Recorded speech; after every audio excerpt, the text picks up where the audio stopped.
Hi everyone and welcome to the Winecast. A recent cast that I did on reserve wines got me thinking about other things that you might see on a label that don't have a legally defined meaning. So this cast is going to spend some time looking at things you might find on a wine label that aren't necessarily guarantees of what you think they might be. Wine labels are regulated and approved by the U.S. Treasury Department, specifically by the Alcohol and Tobacco Tax and Trade Board, the TTB for short. And there are several things the TTB does require to be on labels. All U.S. wine labels need to show a brand name for the wine in the bottle. They need to specify the type of wine in the bottle and to state the amount of alcohol by volume that the wine contains. There needs to be a name and address for the bottler or of the wine, or for the importer if it's not a domestic wine, and a place of origin needs to be there as well as the volume of the contents in the bottle.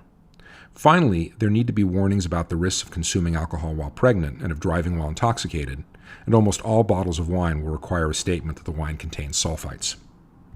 There are also some things that don't have to be used on a wine label: grape variety, vintage, the appellation of origin. But if they are stated, they're subject to some regulation and have fairly specific legal meanings. But wine producers have some leeway in terms of things they can put on their labels that the TTB will approve, but not regulate. There are a lot of different things that can fall under this heading, but I've grouped all of the ones I could think of into 6 categories. So let's have a look. And we'll start off with number 6, reserve. If you want more information on this category, definitely have a look at the cast on reserve wines. But the long and the short of it is that this term is legally undefined in most wine-producing countries in the world, including the U.S. And producers can use it on labels as they choose, and they often do. I would guess that most consumers think that a wine labeled reserve is in some way unique or special relative to a corresponding bottle of non-reserve wine by the same producer. And there are a lot of wineries that use the term this way. But there's no requirement to do so or to specify in what way the wine would be special or unique. This term works best when a winery makes a normal version of a wine, say a Cab Sauv, and then issues a reserve version of the same wine and tells you why on the label. Maybe it was made from better quality grapes, tasters judge the barrels it came from to be better, something like that. Some producers do this, but there are also producers that put reserve or one of its variations on virtually every bottle they produce, and they're free to do that. When I was poking around a big box wine retailer here in Seattle, trying to get a sense for how many different variations in this theme I'd find, I also noticed a couple of cases where the labels had unorthodox spellings of the word, like reserve with a Z, or had reverted to the French accented spelling. And both of these, especially the first one, should give you some clue as to just how unregulated the word is. For number 5, I went with the term select. And at first glance, it looks like this could have just been included under reserve. There's some truth to this, especially when you see how the word select and its variations are used on wine labels. Sometimes you could swap in the word reserve and you'd hardly know the difference. I included it as a separate category because in the industry, talking about a barrel selection, one of the most common variations on select, gives a very specific impression. It implies that the winemaker tasted through all of his or her barrels and, usually in conjunction with a panel of other tasters, designated certain barrels as special in terms of their quality. Again, this is exactly what's happened when some producers put barrel select on the label, but there's no guarantee that anything like that had to happen before those words ended up there. Number 4, old vine, may be a little less popular than reserve or select, but it needs more unpacking. As grapevines get older, they produce less fruit, but most everyone agrees the fruit they produce is higher quality than the fruit from younger vines. So going out of your way to make wine out of grapes from old vines is definitely a thing. The problem is that no legal definition exists about how old a vine has to be before it counts as, well, old, let alone ancient. If you hang around grape growers long enough, you get the impression that things start to get good around 35 years, and some producers won't start labeling things old vine before then. But that's more of a general trend than even a best practice, and there's nothing to stop someone labeling younger vines than that as old. Talking about an old block of vines is just another way of making the same claim, and I was frankly surprised that I didn't see the phrase ancient block anywhere. I have to confess a special fondness for something I saw in one bottle, historic rows. I'm completely at a loss as to what could make a row of vines historic, and then how that would make the wine better. Speaking of non sequiturs, a special shout goes out to one you see every so often, Old Clone. A clone is an example of a grape variety that's been selected for planting because it has desirable characteristics that other examples of that variety don't have. Yes, some of those were selected longer ago than others, so in that sense they're older, but it totally doesn't follow that just because a clone is old, it will get you better quality fruit than a younger clone. Since the age of the vines can make a difference in the quality of the finished product, it definitely does pay to look out for this designation on a label.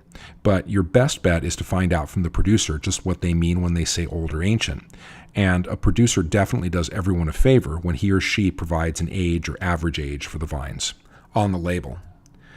At number 3, we have cuvées and their country cousins, blends.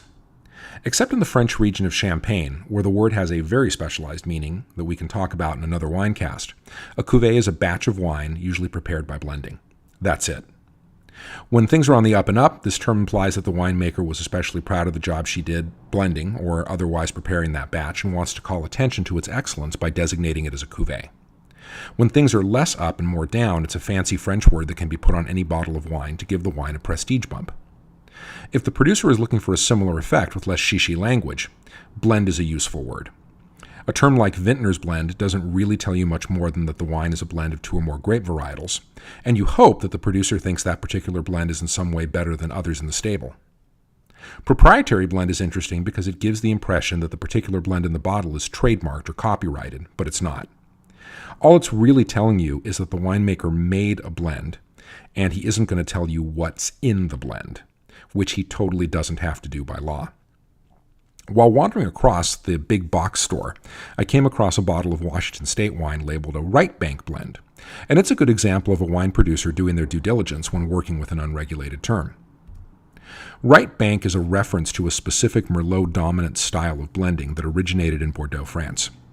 This producer is making a blend in that style, but they call it what they do because the United States has an agreement with the European Union not to allow the word Bordeaux to be used on American wine labels, and the EU has developed other agreements with other countries to ensure that Bordeaux only appears on French wine from that region. Though the producer isn't required to provide this information, the next label spells out the varietals that were used in the blend and the percentage of each one. An informed consumer can not only see that the blend is in fact Merlot dominant, but can also see that only grapes permitted to be used in Bordeaux are in the blend. The important point is that this winery used an unregulated term that nevertheless gives a specific impression and then gave the consumer information to back up the use of that term.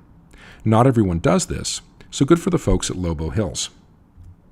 Speaking of Bordeaux-style blends, there is one term that refers to them that you'll see on labels that is regulated, fairly strictly actually, but not by the feds. The term is meritage. In 1988, a group of producers in Napa Valley formed the Meritage Alliance and trademarked the name.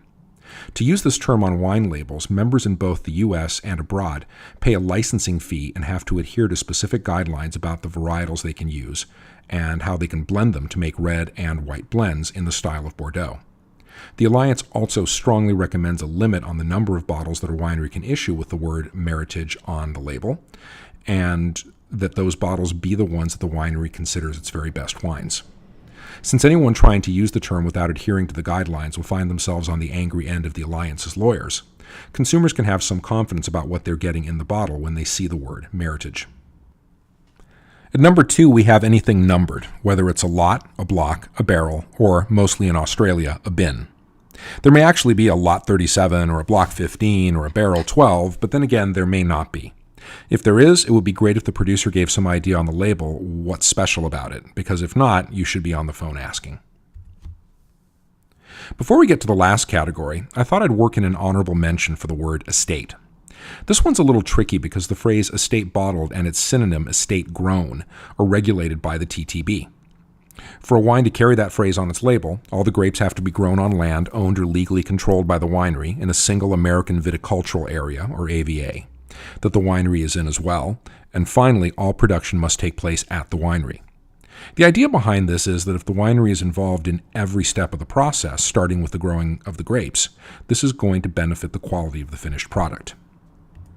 There's probably something to this, but keep in mind that the word estate by itself isn't regulated and can sometimes be used by a winery as a way of enhancing the prestige of its wines without really telling you anything about how the wines were made.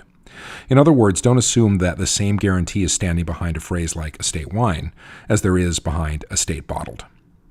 Also, it's worth noting that even a regulated term like estate bottled can leave consumers with a false impression unless they're well informed about exactly what it means. A lot of consumers probably hear estate bottled and think of vineyards and wineries sharing the same space. and the grapes being grown and harvested just a short distance away from the winemaker.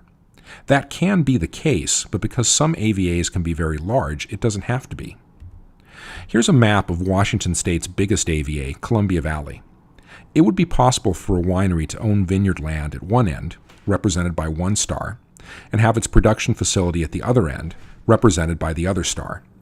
In that case, the wine could still be classified as estate bottled, but the grapes would have to be trucked over 100 miles, and winery involvement in the growing would be diminished. In places like California and Texas, with even larger AVAs, the problem only gets bigger. So what's the last category? Well, number 1 is a catch-all for everything else that wasn't easily classified, and it's a pretty varied crowd. In the first block, all of these terms are undefined, and so can mean all sorts of things to different producers. There are lots and lots of these, and I certainly didn't get them all, and new ones are being thought up all the time. Finally, I included 3 terms, unfiltered, unfined, and unoaked, that are also unregulated. I set these 3 apart because despite their lack of legal definition, you don't hear many folks complaining about their use or misuse. This may be because all of the other terms we've looked at seem to be making a claim about the wine's general quality, but these 3 unterms are just making a claim about how the wine was processed and leaving it up to the consumer to decide if that process leads to a style that they'd like. It also might be that these terms imply something very specific and clear and fairly easy to check. That the wine wasn't treated with oak, for instance, as opposed to a broad claim about the wine's excellence.